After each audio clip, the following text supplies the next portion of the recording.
welcome to Your South Florida. I'm Arlene Bornstein. Today we're diving into an urgent issue impacting over 1 million of our neighbors across South Florida: food insecurity.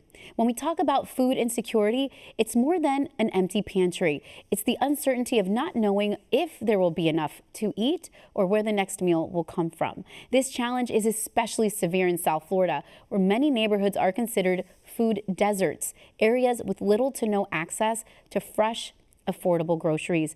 For residents of these communities, just finding nutritious food is often an uphill battle, compounded by high living costs. Today, we're highlighting the vital work of organizations committed to fighting food insecurity right here in South Florida. One of those leading the charge is the Palm Beach County Food Bank, a nonprofit that plays a crucial role in distributing nutritious food to families in need. And joining me now to share more is Jamie Kendall, CEO of the Palm Beach County Food Bank. Nice to meet you. Nice to meet you. Thank you for having me. Of course, we're so glad you're here to talk about this topic so that people can help. Let's start off with, when we talk about food insecurity, what is it that we're saying?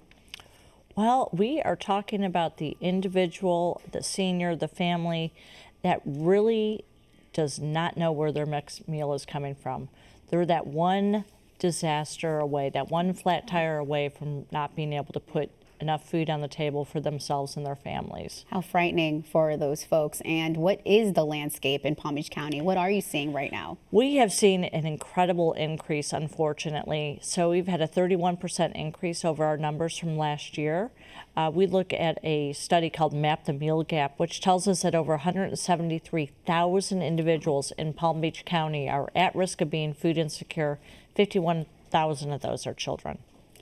Wow. So that is what Palm Beach is seeing right now, according to real-time data, it sounds like. Absolutely. Absolutely. So again, we have seen it, the need grow, the inflationary issues that our working families are facing are reaping havoc on just your everyday budget. What about, those are the primary factors, right? Just what we're seeing with the costs of food. Mm-hmm. Tell me more about that. Absolutely. So again, the inflationary issues, the cost of food, we're all seeing it every time we go to the grocery store.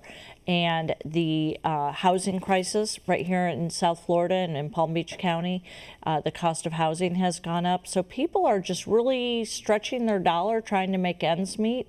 And that little bit of extra assistance that they can get with food and help with food for their family budget goes a long way. Talk to us about the clients who come to you guys for support. Who are you helping? So in our field of work, we call it the ALICE population, asset limited, income constrained, employed. So these are individuals and families that are employed, but just don't have the resources to make ends quite meet. So it's not all of who you think it is. Well, yes, we have a homeless population, and yes, we have seniors that are living on fixed incomes. It really is the working class poor, working class income constrained individuals that are having the hardest time making ends meet. Turning to the positive, though, there are programs that can help. Tell us a little bit more about what the PBC Food Bank does. Sure, absolutely. So the biggest program that we have is called our Partner Marketplace. So we partner with about 200 agencies in Palm Beach County.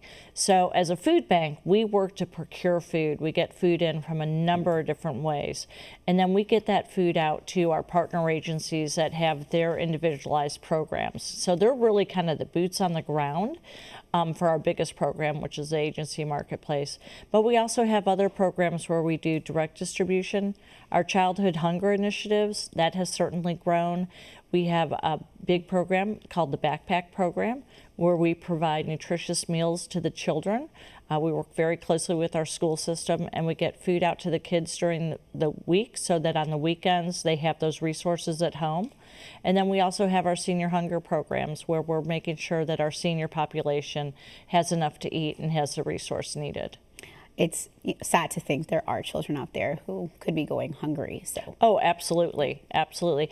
It's kind of a quiet problem in our community. A lot of people don't want to talk about it. A lot of people don't realize that it actually, in today's world, that people actually go to bed hungry, but they absolutely do. And a lot of people don't want to bring it to anybody's attention. We have seniors that we talk to on a daily basis that have always made it by. They've never had to ask for that little bit of help.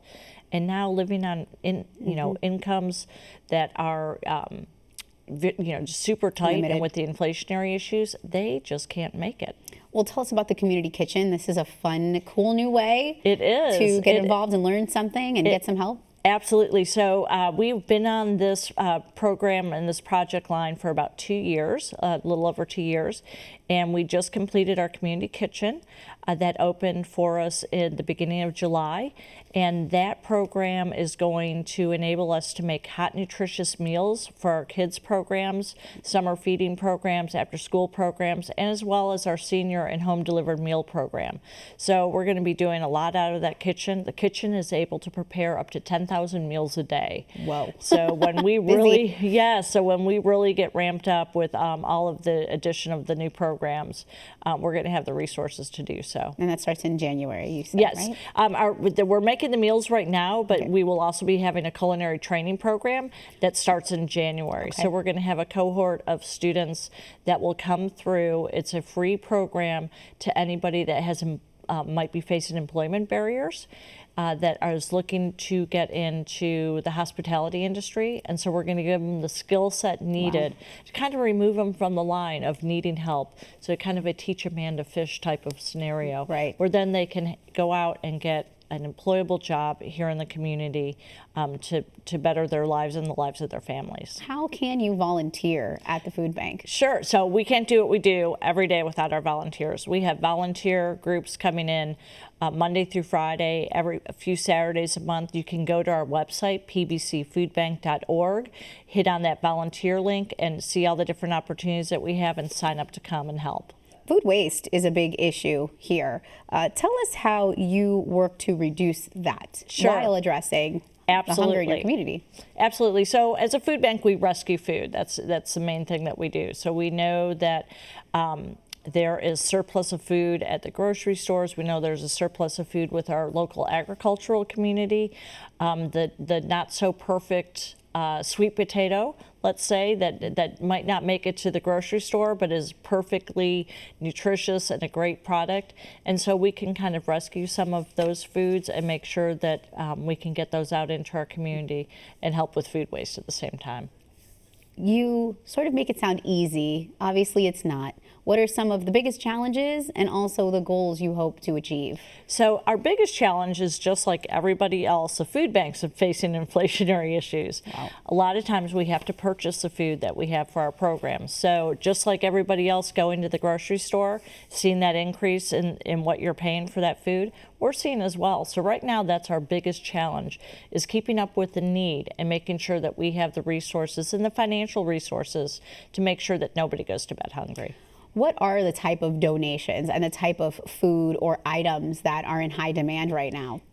Anything protein. We love our protein items. So our non-perishable protein items, our canned chicken, our canned tuna, our peanut butter, those types of protein items are always kind of low on our shelves. So we're always asking people, whenever you're going to a food drive or your kids come home from school and say, our school's doing a food drive tomorrow, dig a little bit deeper, and instead of that can of green beans, which we love, we'd really love a jar of peanut butter because it goes a lot further for our families. What else can people do besides volunteer, donate? Is there anything else?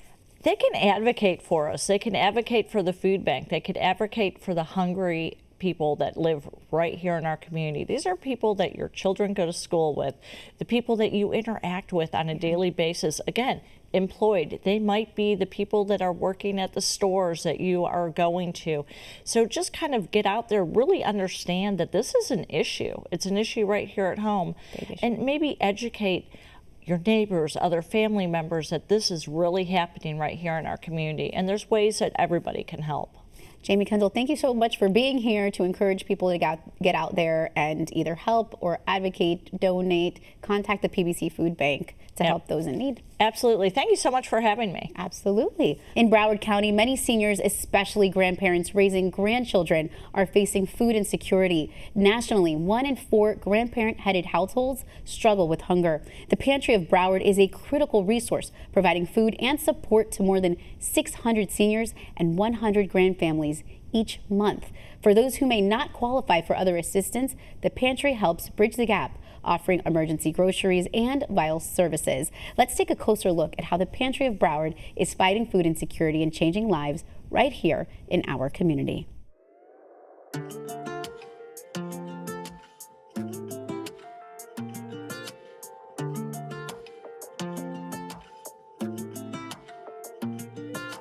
All right, so what we're gonna do here is we're gonna take these items right here and we're gonna put them in these boxes. The Pantry of Broward is a nonprofit organization that focuses on serving seniors 60 years of age and older. These seniors are living on a low fixed income, way below the poverty lines that are set forth by the government, and we help them with a food box to offset their costs and their needs throughout the month. The Pantry of Broward opened in 2008 by a philanthropist, B.J. Buntruck. She had volunteered at many food pantries in the community and saw that this population needed to be handled in a different way. They needed other services, they needed different types of attention. And when she started the Pantry of Broward, it was that mission in mind. They were people who worked their entire lives, but they had outlived their retirement. These were folks that didn't expect that they were going to need help. These were people that thought, I would be able to get by, and they weren't. Did you get a chance to send those photos to the group of volunteers that were here? We have the prepackaged boxes, we have the prepackaged bags of fruits and vegetables, but we do have what we call a farmer's market, and we allow the clients to come in and pick what they like. You know, some don't like apples, some don't like this, so we give them that opportunity. A lot of them need help with phone bills or electric bills or water bills. We also have a program where we do some minor repairs for them. So it's a whole complete package of whatever we can do to help these people navigate through life.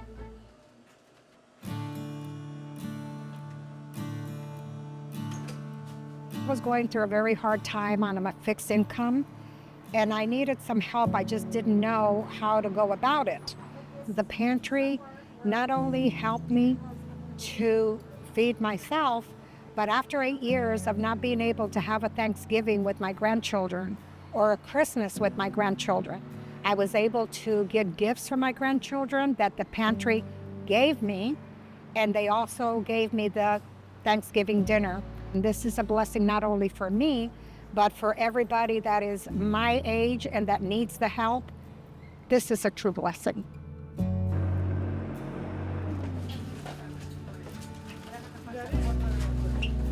When we opened our doors and we started to serve the senior population, we noticed that Broward County in particular had this tremendous amount of senior citizens who were raising their grandchildren. We affectionately refer to them as our grandfamilies. And these grandfamilies are, again, seniors who maybe not be 60 years, sometimes they're in their 50s or a little bit younger, but they have assumed either temporary or full custody of their grandchildren at a moment's notice. And they too are gonna need the help. These are grandparents that are struggling in their own right, and they want to keep their grandchildren out of an already overburdened foster care system. So they really, really are special individuals because they're obviously grieving what's happening with their own child, but they recognize the need and where they can step up and help in taking care of their grandchildren.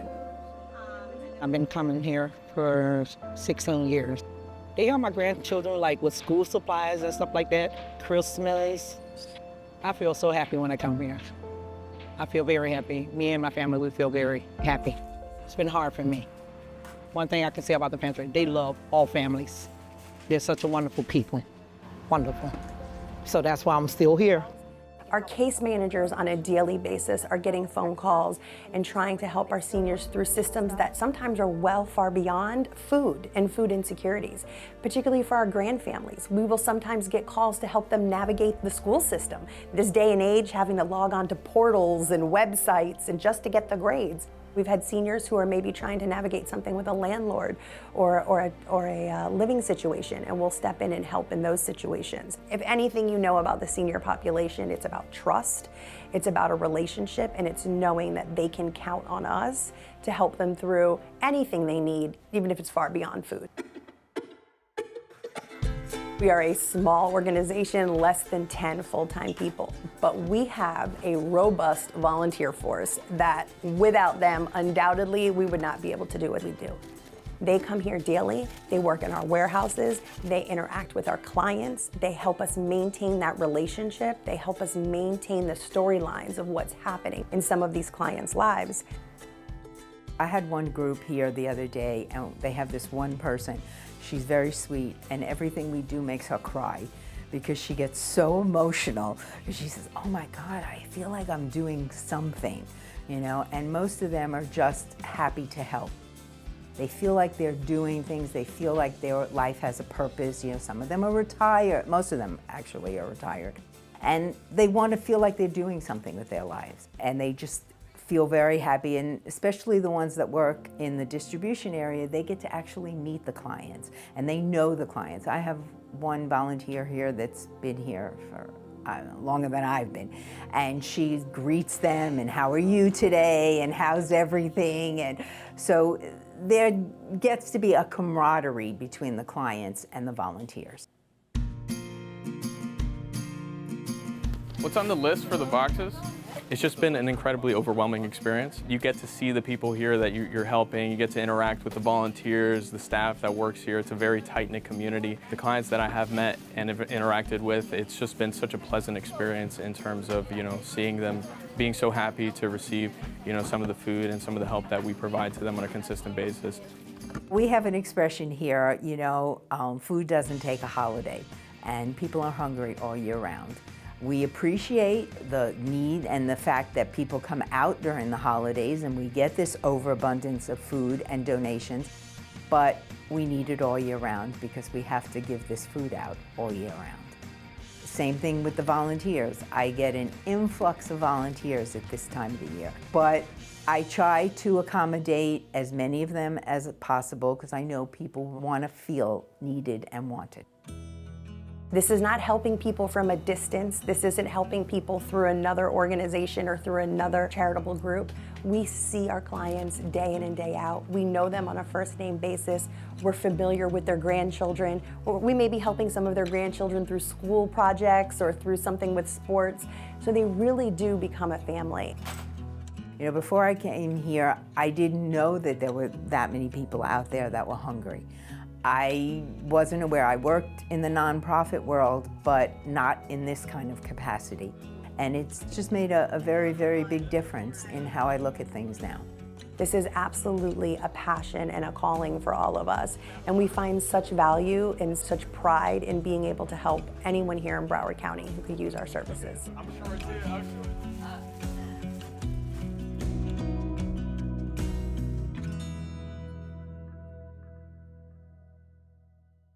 Each year, millions of pounds of food are wasted while many South Floridians face hunger.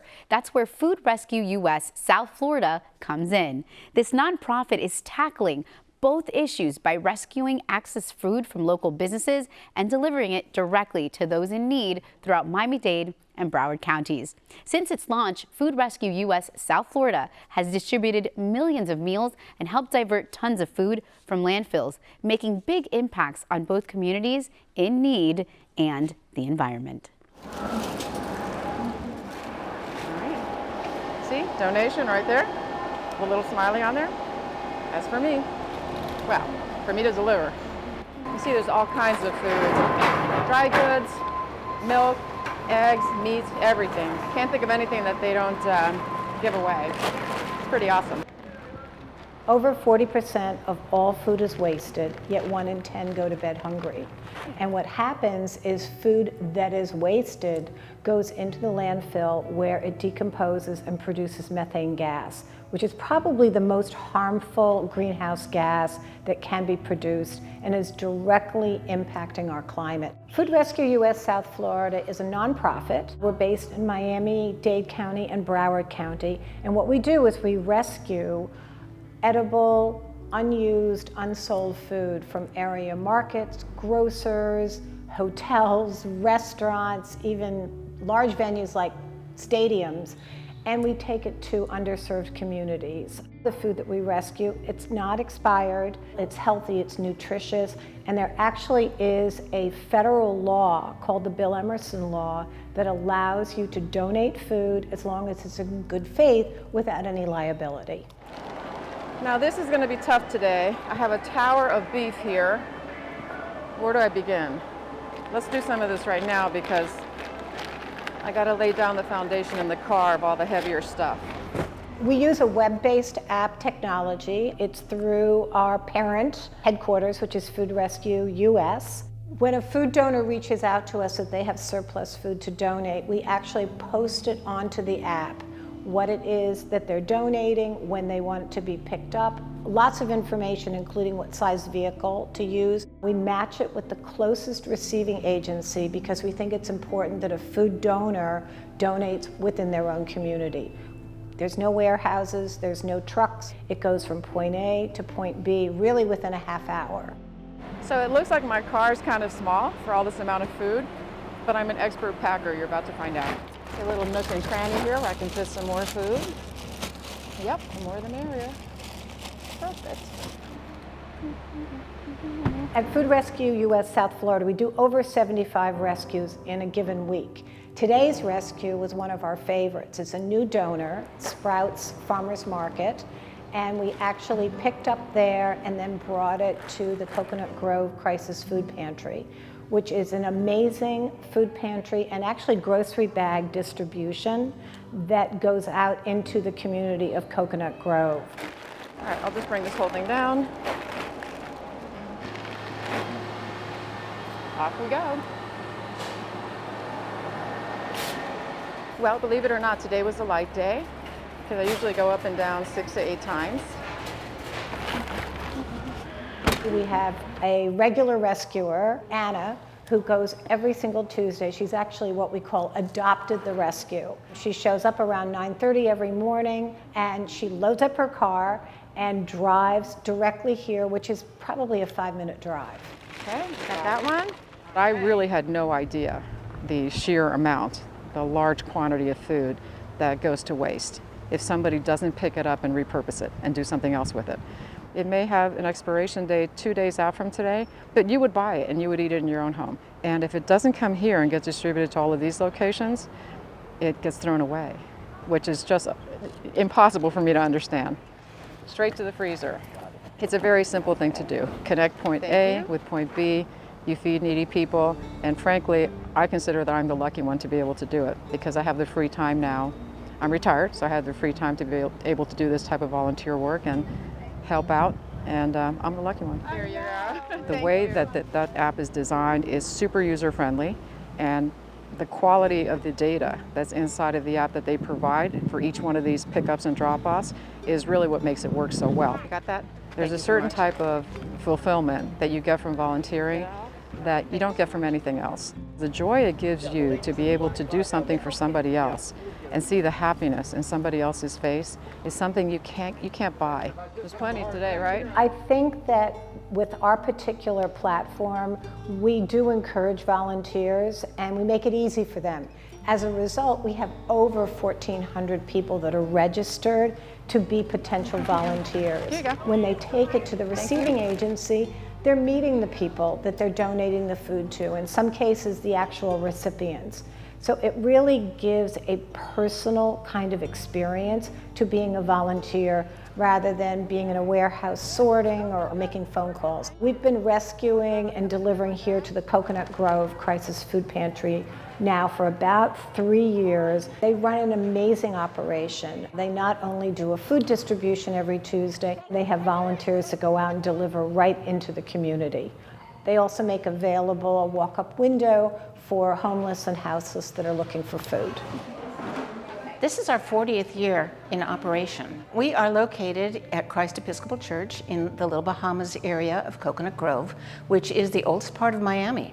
We had a lot of the early settlers of Miami here in this area, and also the people who helped build Miami. There is so much wealth in Coconut Grove, yet in parts of Coconut Grove, like Little Bahamas, the wealth is not as apparent. And we have a lot of families, heritage families that live here, and many of them are our clients and our volunteers. Every Tuesday, we distribute groceries to about 230 households in Coconut Grove. We have about 60 clients who walk up to our doors, and we distribute a bag of groceries from there, and the rest we deliver. The people that walk up are our clients who live in the neighborhood, and many of them are unhoused. They don't have shelter, so that we don't have a place to deliver to them. We always make sure that every client gets protein, they get fresh produce, they get bakery items, they get breakfast items, and then other items. It depends on what we have in our inventory, but one of the most important parts of our distribution, that's the food that we get from Food Rescue. And those donations are some of the favorites for our clients because they are special things that they might not ordinarily have in their daily diet or that they can go out and buy. There are many, many neighborhoods that we never perceived as underserved. This is a perfect example, Coconut Grove. We know there's mansions on the water, we see these beautiful houses, yet there are these pockets within every community where there are people that are really under the radar, but they exist and they're hungry, and food is a basic need, and for them to be able to come here to the Coconut Grove Crisis Food Pantry and get food is really critical. And there's so many neighborhoods like this throughout Miami-Dade and Broward County that, again, they're under the radar. Yet if you drive through them or you walk through them, you really see the need, and you see the people that are trying to live respectfully and with some dignity, and that, you know, that makes what we do even more inspiring and rewarding. I volunteer at the pantry because this is my community and I love it so much living in Coconut Grove, but I noticed I was passing people on the street within the same community and it affected me. I've been working here for a few years now, and now I say hi to them on the streets, and now we're in the same community and we take care of each other, and it's a very cool symbiotic relationship. We all know what it's like to feel hungry. It makes me feel really good to know that I can help take away even a drop of suffering or pain from absolutely anyone. It makes me feel good because when I started in 2015, we only had about 60 people. Now we have 225 clients, and they are very appreciative because I'm one of the drivers, and when I don't show up, they ask, where were you? So it's really heart-touching to me, and I've been blessed in other ways for helping here. When I started this, I had really never volunteered before in my life, and this has turned out to probably be the most rewarding thing I've ever done in my life. It's very inspiring to meet the people that are donating, to meet the volunteers, to meet the people that are getting the food. We always do a holiday food distribution with toys, and one of my volunteers dresses up as Santa Claus. And you recognize that this is probably their only opportunity to really be in public, to be with Santa, and to get a toy. So it's heartwarming and inspiring, and it's really one of the reasons why I continue to do this. It's hard work, but it's so rewarding every single day.